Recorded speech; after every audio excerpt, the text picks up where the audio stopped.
What's up guys and welcome back to the channel. Today we have our second issue of the Rise of Kylo Ren comic book series, which explains the full origins of Ben Solo's turn to the dark side of the Force and embrace of the Kylo Ren persona, from some of his earliest interactions with Supreme Leader Snoke, as well as his first interaction with the Knights of Ren, and ultimately why he decided to venture to the Knights of Ren to join their ranks, after he became disillusioned with Luke Skywalker and the Jedi Order. I will be making several videos detailing exactly what happens in the second issue, as there's absolutely a ton to unpack here. Today though, I want to focus on something in particular, focusing specifically on the Knights of Ren and Grand Master Luke Skywalker. This is not the opening of the comic book, but it is the earliest point in the comic book in the timeline, as Ben Solo, after conversing with Snoke briefly, thinks back to a time where he first met the Knights of Ren with his master Luke, as well as the Jedi explorer Lor-San Tekka, who holds no affinity with the Force but is still interested in Jedi lore and legend, and has been a lore keeper for Grandmaster Luke Skywalker and a dear confidant and friend for several years. Lor-San Tekka is the individual in the beginning of The Force Awakens that Kylo Ren executes, if you guys need a reminder. Anyway, the three of them, Ben Solo, Luke Skywalker, and Lor-San Tekka, venture to a world where they believe there is a huge Jedi storage unit, where the Jedi from the pre-Clone Wars era store a lot of their knowledge from holocrons to ancient Jedi weaponry, as Lor-San Tekka and Luke talk about kyber crystals being used to power various weaponry in the Old Republic era of the Jedi, not just their lightsabers, as we see the rifle that we also briefly glimpsed in the Darth Vader series, the same rifle used against Darth Vader by Jocasta Nu in a last attempt to try to kill the Sith Lord. Anyway, the group enters this Jedi temple on the planet of Elforia, where Luke Skywalker discovers a huge stockpile of Jedi knowledge, again from weaponry to holocrons and potentially far more. Earlier though, Ben Solo converses with Supreme Leader Snoke within his mind, a very young Ben Solo that is. We recently learned that Ben Solo began his training under Jedi Master Luke Skywalker at the age of 10 years old, and by the time we see him here, it only looks like he's been training as a Jedi for potentially a year or two, not long at all. To the point of course where Ben Solo himself is not considered a Jedi, but is still a Jedi Padawan or a Jedi learner to be more accurate, as Jedi Padawans are still somewhat considered Jedi, so again, it's likely that Ben Solo considers himself to be a Jedi learner. Anyway, the three of them enter this ancient Jedi temple, with this being one of the oldest Jedi temples that Lor-San Tekka, or Luke for that matter, has ever seen. Ben Solo earlier tells Snoke though that he believes that Grandmaster Luke Skywalker will simply take all of the knowledge and hide it away within his temple, not really choosing to learn from it. It's clear here that Ben Solo has a great respect for Luke Skywalker though, even if he believes that his master doesn't have a lot of faith in him, which it's clear that he really doesn't, and he feels as if Luke Skywalker keeps a lot of the Jedi knowledge for himself, refusing to share it with Ben Solo, a clear parallel between Anakin Skywalker and what ultimately turned him to the dark side of the Force as well, him believing that the Jedi never truly trusted him. Ben Solo also talks with Snoke in his head, telling him that Luke Skywalker has taught him a lot, but that he never expects him to use that power. Again, we learn from the Rise of Skywalker that this voice in his head that Ben Solo has been talking with, again here from a very young age, is actually Darth Sidious Palpatine, using the voice of Snoke to manipulate Ben Solo. This again confirms information that we knew all the way from the Force Awakens era, that ever since the beginning, Ben Solo clearly had two very distinct masters, even if he didn't really recognize it. He had the voice and master in Snoke in his mind, and the real master Luke Skywalker, who Snoke eventually turned him against. Anyway though, once the group enters the ancient Jedi temple, they're amazed at what they find, but both Ben Solo and Luke Skywalker sense something, the Knights of Ren entering the room. We learned from the previous issue that the Knights of Ren very much fall under the definition of a dark Jedi cult, a cult that consumes whatever the dark side of the Force sends their way. We learned that all of the Knights of Ren are Force wielders, but as Luke Skywalker will go on to explain, they use the dark side of the Force as a hammer, as he explains the light side of the Force as a blade. We learned that the Knights of Ren are an organization that simply pursues power, and believes that the dark side of the Force itself will grant them this power. We learn here that the leader of the Knights of Ren calls himself Ren, and that it is ultimately Ren that plants seeds of the dark side further within Ben Solo, simply by pointing them out. A great fear of Luke Skywalker, as it likely plants seeds within the Grandmaster himself, that Ben Solo does in fact have a strong affinity with the dark side of the Force, one of Luke's greatest fears for his nephew. We learned from the Rise of Skywalker visual guide that the Knights of Ren have been around for some time under different names, although it's likely that the title of Ren is one that is passed down, which is why Kylo Ren later inherits it from this Ren. It's clear that the Knights of Ren desire all of this knowledge within the Jedi Temple for themselves, and believe that the dark side of the Force has led them to this knowledge. They also differ greatly from the philosophy of a Jedi, but they perceive the dark side of the Force on a smaller level than the Sith, as they simply consume and move on whatever the dark side feeds them. Their greatest focus in life is not domination over the entire galaxy, but is more selfish and smaller scale. That does not mean, though, that they're not exceptionally dangerous, as they clearly are. It was also explained in the Rise of Skywalker visual guide that the Knights of Ren in years earlier would have made perfect candidates for Inquisitors, if they could grow to be slightly more refined. Anyway though, the Knights of Ren then pull out their weapons, as Luke Skywalker himself ignites his lightsaber. Ren unleashes the Knights of Ren on Luke Skywalker, and it's clear that Lor San Tekka and Ben Solo are quite afraid for the Jedi Master. However, Luke is supremely confident. He has faced far more powerful threats than these 7 Knights of Ren. Luke Skywalker proclaims himself to be the last Jedi, but not for very long, looking over to his nephew Ben Solo, saying that he owns sole claim to all of the riches and knowledge within this ancient Jedi temple, as again, he is the last of the Jedi lineage. The Knights of Ren at first glance believe Luke to be simply an old man, but even Ben Solo knows different, proclaiming his uncle the legend Luke Skywalker, as the Knights of Ren proclaim themselves legends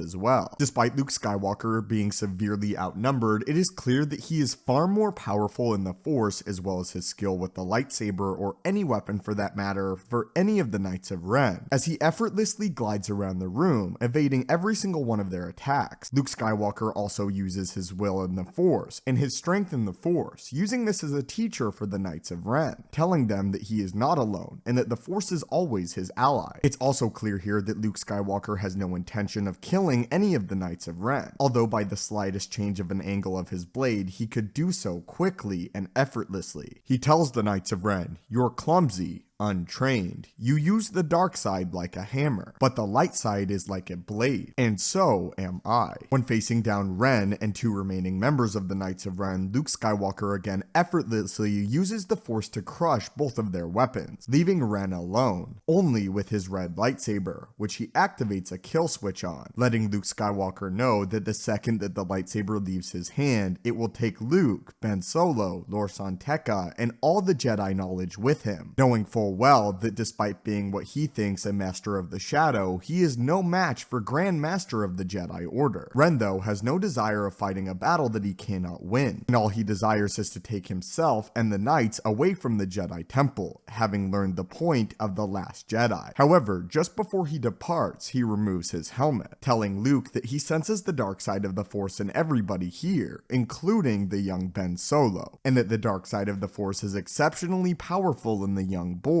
not just the Force itself, and that even he, an untrained mind, can feel the strength and darkness of the future Kylo Ren. Ren then drops his helmet to the floor of the Jedi Temple, telling the young Ben Solo that if he ever wants to find them, he knows where he can start. Him and the Knights then depart the Jedi Temple, it then flashing back to years later, where Ben Solo is in fact in search of the Knights of Ren. For a moment, Ben Solo puts on the helmet of Ren, and Ren contacts him using the Force, revealing to Ben Solo the location of him and the other Knights, and telling him he knows where to go. The issue then comes to a close, with Luke Skywalker's remaining students confronting Ben Solo in the depths of this ancient Jedi Temple. We learn so much about the Knights of Ren, as well as Ben Solo, in this latest issue in the Rise of Kylo Ren, as well as of course the highlight for me, the pure power and skill of Luke Skywalker, even though we never got to see it on film. It's clear here that he's exceptionally powerful and a phenomenal duelist, and he's not even at all intimidated by the power of the Knights. Having faced individuals like Darth Sidious and Darth Vader in his youth, who would be? Anyway, my friends, if you have read the Rise of Kylo Ren comic book or simply watched this video, what are your thoughts on this? Personally, I think it's absolutely brilliant and I love it a great deal. But again, I would love to hear what you guys think of the comic book and the pure power of Luke Skywalker. Anyway, my friends, may the Force be with you and have a great day.